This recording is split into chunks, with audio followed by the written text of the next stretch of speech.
Warning: Kingdom Death contains mature content, be it in its story themes and/or its images. While while videos involving Kingdom Death Monster may not contain specifically mature content in them, the game does, and thus, if these videos generate interest for it, you've been warned that that is what it will lead to. If this does not bother you, please enjoy the video. Thank you. Hello everyone, and welcome to this board game overview video for Kingdom Death Monsters Terrain. This is where I will cover majority of the information for the terrain, including some little tidbits here and there of like how they can be helpful, or in the case of some of them, how they can break the game. Because a couple of them just a little can, or make things easier is more precisely.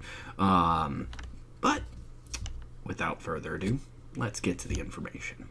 First off, we have the 2 Acanthus plants.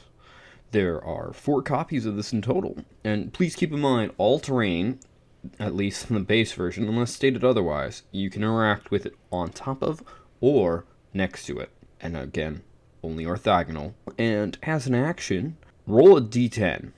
If you have a sickle, roll 2d10 and add the results. 1 through 10. Something bites you. Suffer 1 arm damage and archive this terrain. All results in this are archive the terrain. 3 through 4, find nothing. It's better than taking an arm damage. And I would laugh my ass off if somebody, by the way, died from said arm damage. 5 through 7, find something tasty and consume it. If you do, like it says you have a choice, not you can, it says you do, gain 1 survival, archive this terrain. It's more implying make sure you don't have a shattered jaw. And 8+, 1 fresh Acanthus strange resource. Also, all of these must be set up at least 6 spaces away from all our other Acanthus plants. This rule is broken with the 3 cards that you get from the Screaming Antelope, as they cannot fit in that space. Next up, we have the Bug Patch, a single square, just which the Acanthus plants are as well. This is the only copy. As an action, and roll a d10 to scavenge. If you have a scavenger's kit, add +1 to the result. An insect with your face stares back at you and scuttles away. Suffer 3 brain damage on a 1. 2. You catch nothing. Notice neither of these are archived the terrain. The other 2 are. 3. The insects scatter, leaving their meal behind. Gain 1 basic random resource. And on 4, gain 1 vermin resource, both of which are archived the terrain. Set this up adjacent to the monster. Dead Monster, one of my personal favorites. This is a 2x2 and the only copy. If Dead Monster is drawn during the showdown setup, survivors may start the showdown anywhere on the showdown board. Survivors may go first. I've had times where the monster ambushes and then this gets drawn and we're all just like, oh, thank you. Regardless, scavenge for an action. Roll 1d10. Find nothing. Archive this terrain. All of these are archive this terrain. 4 through 6. Gain 1 random basic resource. 7 through 10. Gain 1 random resource from a monster resource deck of your choice.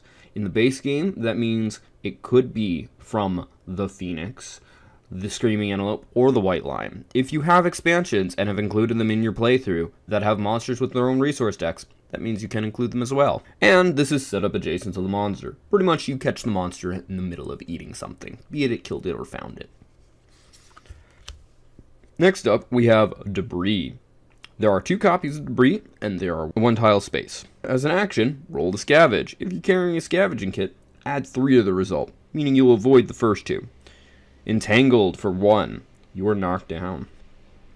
2 through 3, you find nothing. Nope, neither of these result in the terrain being archived. The rest do, though. 4 through 6, find useful remains. Gain 1 random basic resource. 7 through 9, find a useful gear. Gain a bone blade. I've actually had this happen a couple times. And then 10, find rare gear. Gain 1 scrap sword gear card. And it must be set up adjacent to any board edge. That's great when you're up against the Screaming Antelope or most of the Nemesis, where you're going to start there as well.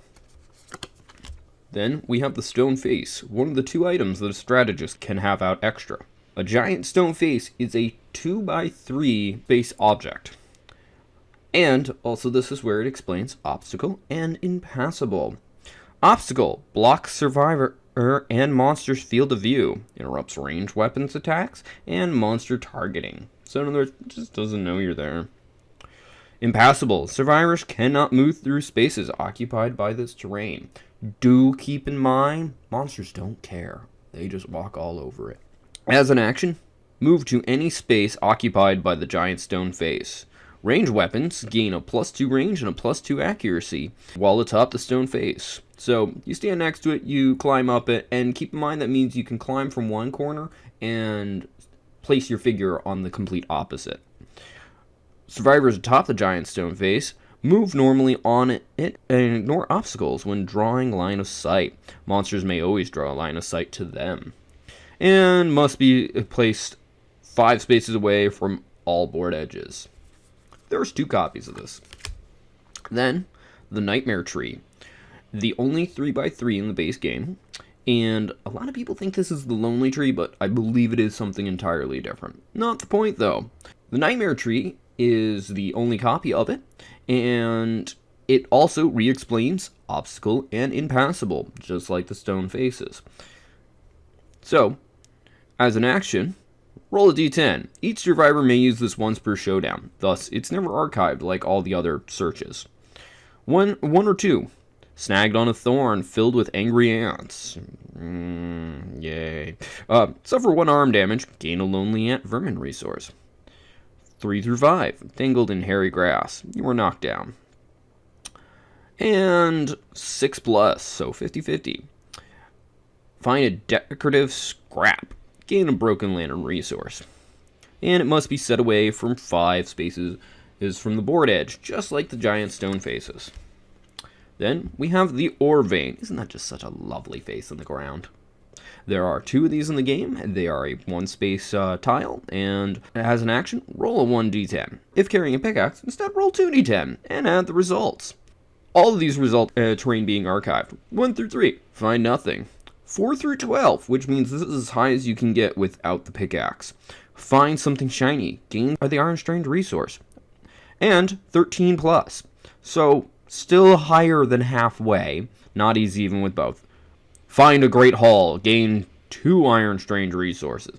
This is actually the more reliable way to gain iron, honestly, or at least the more not, it's the safer way.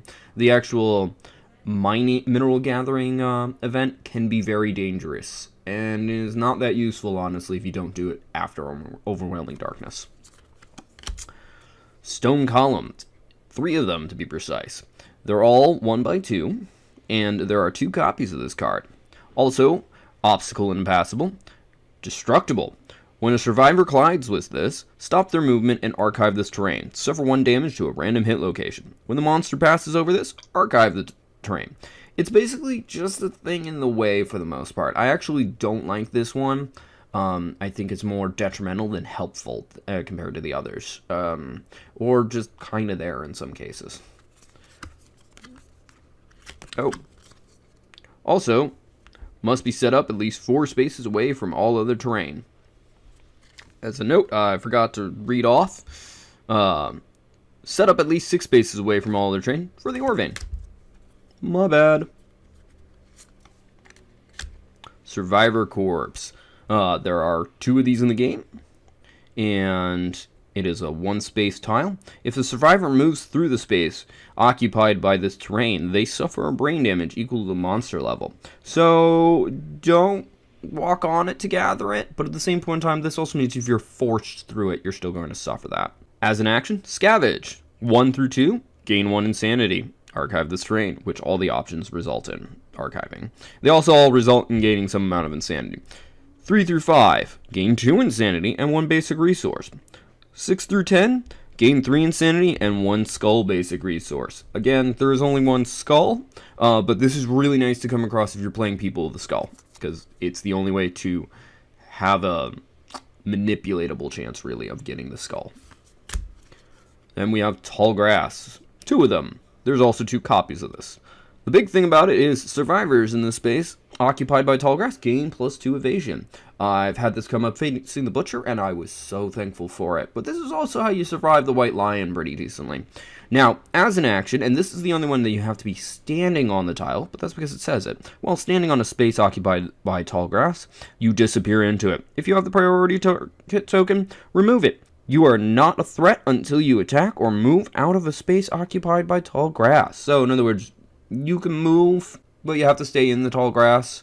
But at the same point in time, keep in mind, and I say this because tall grass always shows up with a white line, if you rip off its balls, again, nothing removes it. This doesn't help. They must be set up at least 4 spaces away from the tall grass. And I forgot to say, Survivor Corpse must be 6 spaces away from all the terrain. But as I was also saying, these are 2x2s. Then, Topple Pillar, which is a 4x1. There are 2 copies of this. It is an obstacle and impassable. If adjacent to the Topple Pillar on one of its long sides, you may hop over it as an action. Place your survivor on the corresponding space on the opposite side. Must be at least 5 spaces away from the monster. So basically, you run up to it and then you go, I'm gonna hop over because now you can't see me.